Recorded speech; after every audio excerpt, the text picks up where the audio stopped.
Coach Hudson has done a lot since being here on the hill at WKU. Hospitality is key when hosting a district tournament, and you got to make sure the gym looks good.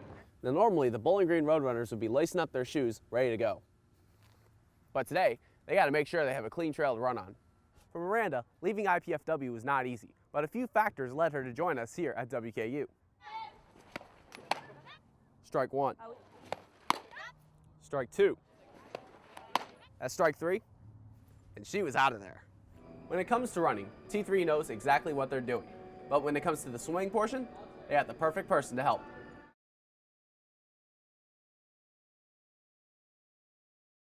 In the seam, we're trying to hit it in that seam. If it's falling that low, Alyssa, just put your hand on it and just throw it right to the middle of the court. For the past few years, WKU volleyball has been a nationally recognized program in college athletics, but it wasn't always this way. 20 years ago, a man by the name of Travis Hudson stepped in as the head coach of the Lady Toppers.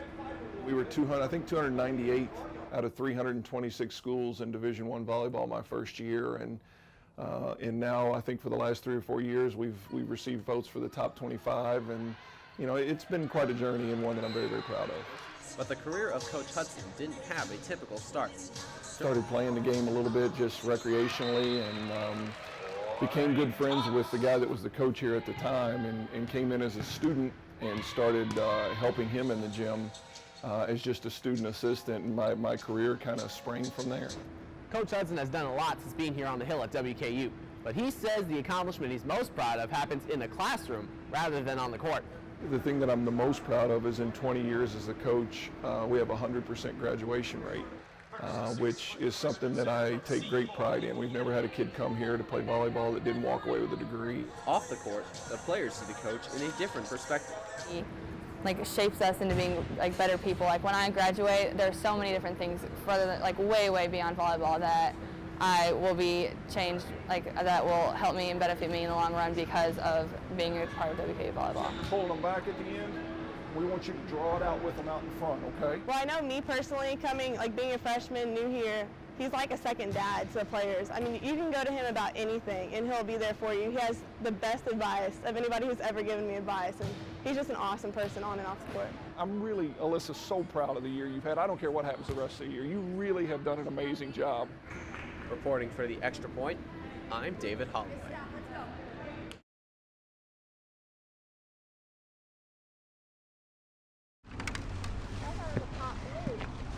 I found my 6th ciglet.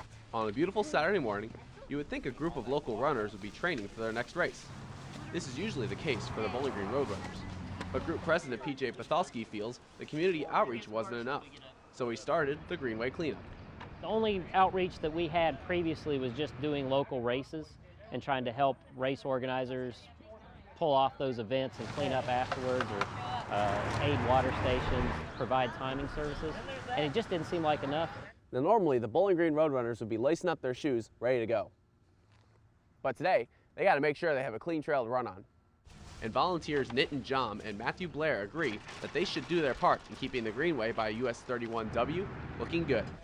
I think for runners, Kariakis Park is kind of our go-to spot, and so we wanted to be able to give back to the community, and it just worked out this way. We got all the garbage out of the park.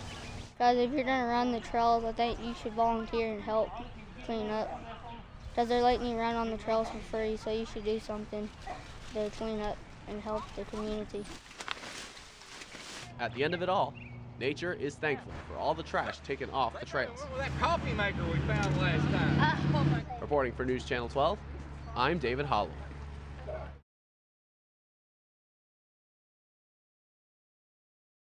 And the Hilltoppers traveling down I-65 looking to end a road losing streak against Middle Tennessee, and here we go.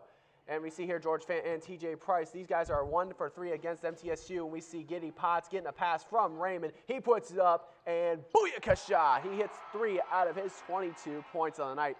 What say that? George Fant powering through the defense. He gets 2 of his 19 points and also 12 rebounds, too. We see here Giddy Potts breaking, taking the ball, and call the police. That rim has been assaulted on that jam. And here, how does TJ Price respond, you ask? We see here, he takes the ball top of the key, goes around, and skew me, Perrin Buford. Bartender give him a free shot, and he will take it. Well, it took about a month and a half, but WKU finally got the chance to welcome Austin Peay to Nick Dennis Field. Let's go to the clip. Here we see Hilltoppers originally slated to play Governors March 4th, and Danny Hudzina sends this one over to the left field wall. See ya, bye, and heads up Avenue of Champions. Hudzina would touch them all and put the Tops up 2-1. Now the headbound third, Philip Diedrich. That's a one, a spicy meatball. Arrivederci, it's a gone. And that's a 2-run jack in the right, and the Hilltoppers lead 4-2 after that one. The Tops would end up winning the game in walk-off fashion, 6-5 in 10 innings. Coming off the big win in Lexington, the Hilltoppers gritted their teeth and welcomed in another in-state rival. This time it's Murray State. Let's go to the tape. Hilltopper skipper Matt Myers looking for win number 100 at Western, and here comes Ryan Messick, ropes it into left center field, right between the fielders. We see here Taylor Matthews. He lost his hat as he throws it in the infield, and look who's coming around. Ryan Church all the way from first gives the Tops 1 of 4 runs in the inning. Here comes Murray State with runners at the corners. Here we got Matt McGowan. He sends a little bit of airmail over to Philip Dietrich. He picks it up, but then Matthews will score. Murray State will come within 1 in this inning. Bottom 5 now, Danny Hudzina pops it up. Can of corn for Pokey. Yes, that is his real name, Harris. He turns himself around as here comes Leif Clarkson in to score off the sac fly. Tops now up 2. Go to the top of the 7th, Nick Moore at the plate. Connor McHugh, hope you took a picture because you ain't never going to see that ball ever again. That thing's going way over the left field fence, and it is gone. Murray State is now within 1. Now going to the top 9, last chance. Here comes Brock Downey on the chopper to third.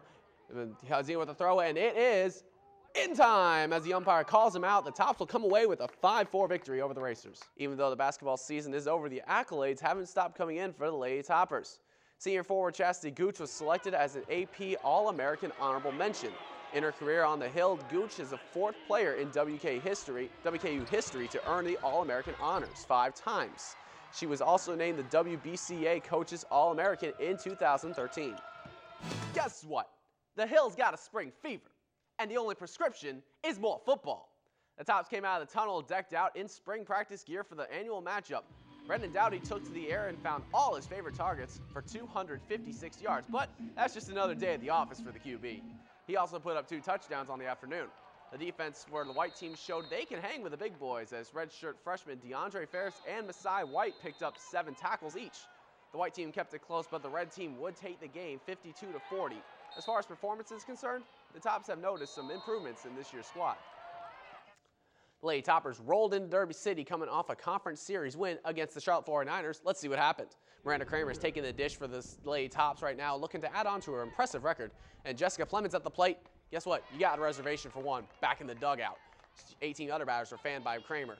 And now Katie Hansen, at the plate, out the left field, and she gets the easy base knock, and that Lady Toppers would have 8 other base knocks as well.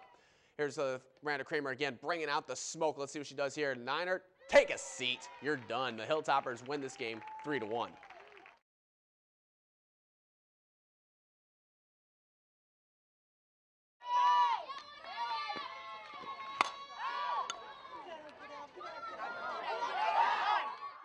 For WKU softball, senior ace Miranda Kramer has been putting up numbers seen mostly in video games. But in the beginning at IPFW, things started out a little bit differently. I came out of the bullpen as a reliever. Towards the end of the season, I was a starter under Coach Tudor, and then my sophomore year, we came out. We ended up winning the conference championship and going to regionals. But Miranda's success didn't come to her without a little guidance from her mentor, head coach Amy Tudor.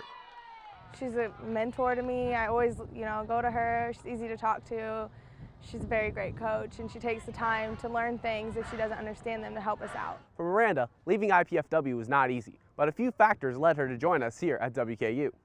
Well, obviously, Coach Tudor is probably the biggest. Strike one. We had some issues last year with our coaching staff.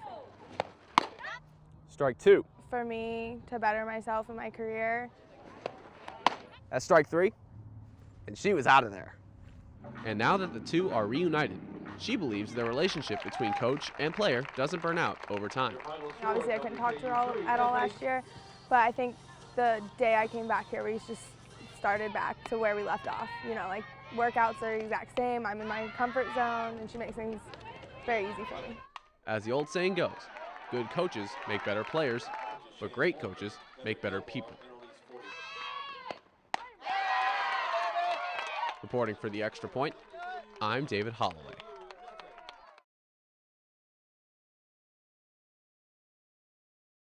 Plays, and that was evidenced when WKU gave up the game-winning touchdown on a 61-yarder against FAU on Saturday. Not only that, they also gave up a bunch of big plays against MTSU, UAB. In the past few games, they've given up a lot of big plays, and the defense hasn't looked very impressive as of late. It's not always for lack of talent either, David, because there's some fast guys. Charles Awara ran track, and Cam Thomas is a good cornerback on this defense. Not only that, Brian Shorter is a great pass rusher. He gets in the backfield, he makes the big tackles, and which is great for this defense. David, it'll be interesting to see how the Toppers offense will attack that defense. Not only that, their defense has struggled too. The rushing defense of WKU has struggled all year. We'll see how much improvement they've made over the past couple weeks, as well as the WKU's got to take advantage of a weaker Army defense. That will help the Brandon Dowdy get back into the passing rankings. He's number 3 right now, I believe, right behind UMass's quarterback by only a few yards. But WKU has really got to take advantage of their offense. It's got to continue producing, and their defense has got to step up. As Coach Harper said in the press conference, he did say he was looking for more intensity in these games.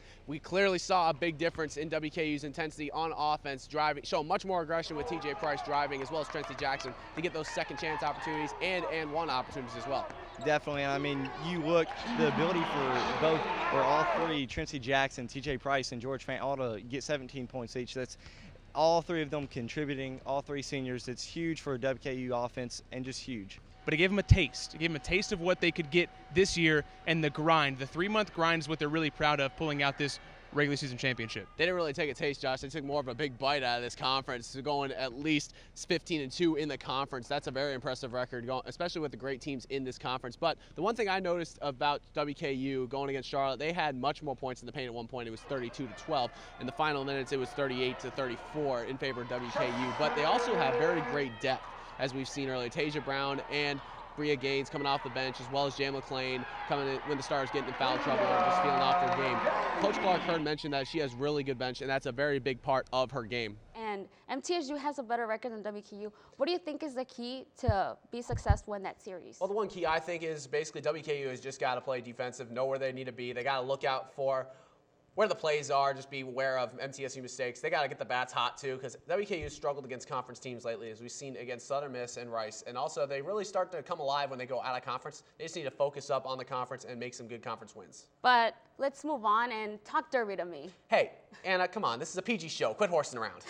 Various horses that have Twitter, I did not even know that. That's actually pretty funny, because I wonder what a horse would say. Trainer forgot to give me a salt lick after the race. I've trained today. Hashtag. I don't know. I'm just kind of trying to get in the mind of a horse right now. Right. We came in on the short weekend, and we left unscathed. And we sure as heck don't want to get one of those delayed game penalties. We can't afford the 5 yards, Josh, but for coverage from Bowling Green and around the other areas after the whistle, on our website at newschannel12live.com/extrapoint.